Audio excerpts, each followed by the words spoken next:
In a world that's constantly asking for more from us, what does it actually take to be happy? Well, today we're going to cut through all that noise and look at the real science. We'll break down some key psychological insights that can genuinely help you build a more meaningful life, one practical step at a time.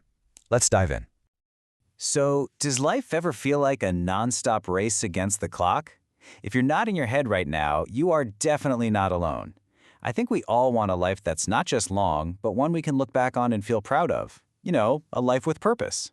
The tough part is, that's getting harder and harder to achieve. And there's a really clear reason for all this stress. It's this perfect storm of a frantic pace, constant outside pressures, and a culture that basically screams at us that we always need more. And this isn't just some small annoyance, it's a real threat to our health. So what's the way out? Well, the solution starts with understanding what we're actually aiming for.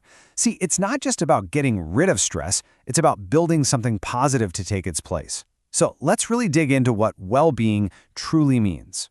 Well-being is so much more than just being in a happy mood. It's a rich combination of things, right?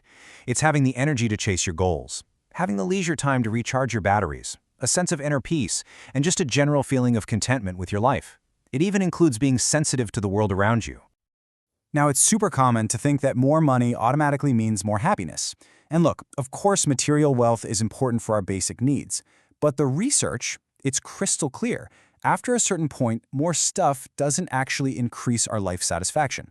True well-being, that's an inside job. This quote just nails it, doesn't it?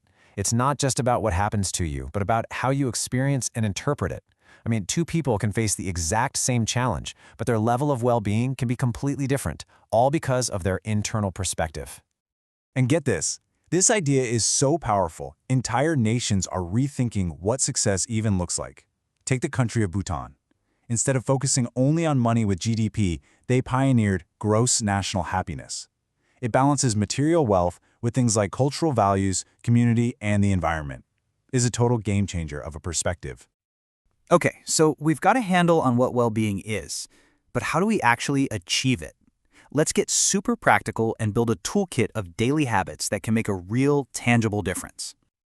Let's start with the basics, the 4 pillars that hold up both your physical and your mental health. First up, nutrition to fuel your body. Second, exercise to give your mood a boost. Third, quality sleep to refresh your mind. And fourth, and don't forget this one, making time for recreation and just pure joy.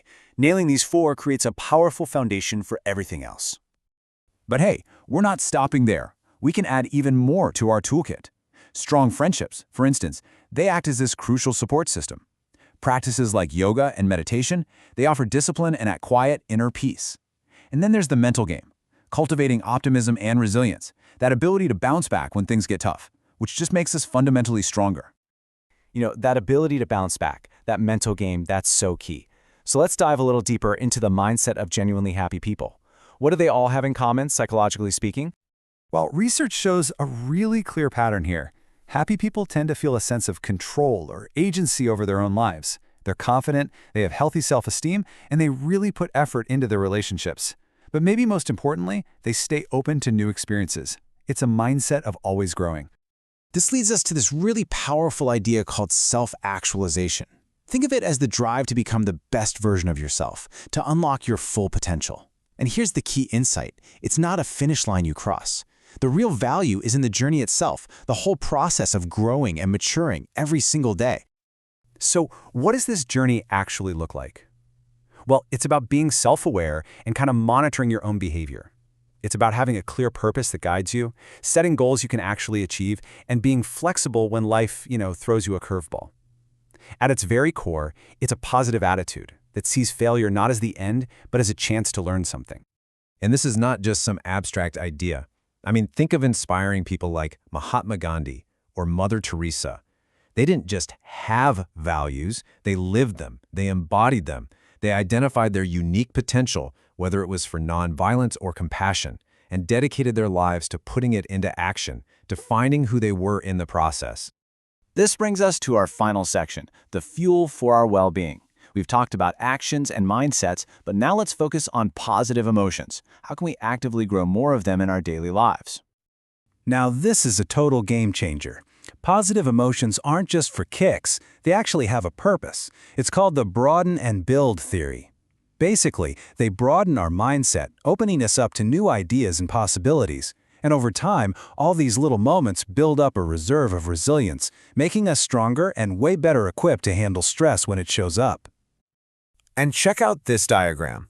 It shows that positive emotion isn't just one thing. It's like the root of a tree that branches out into all these powerful states: gratitude, hope, savoring the moment, love, joy, even awe. These are the specific feelings we can actually work on cultivating. So, how do we make this happen? Here are some simple, proven strategies. You could try practicing relaxation. Make it a point to actively show gratitude to someone. Train yourself to find the joy in the small, everyday moments. Shift your focus and help someone else. And for a lot of people, nurturing a spiritual side can provide a really deep sense of peace. So we've explored the science, the mindset, and the tools for a happier life. But now it all comes down to putting it into practice. So we'll leave you with this one question. Looking at everything we've talked about, what's one small, healthy pleasure you can create for yourself today? The journey starts with just that one step.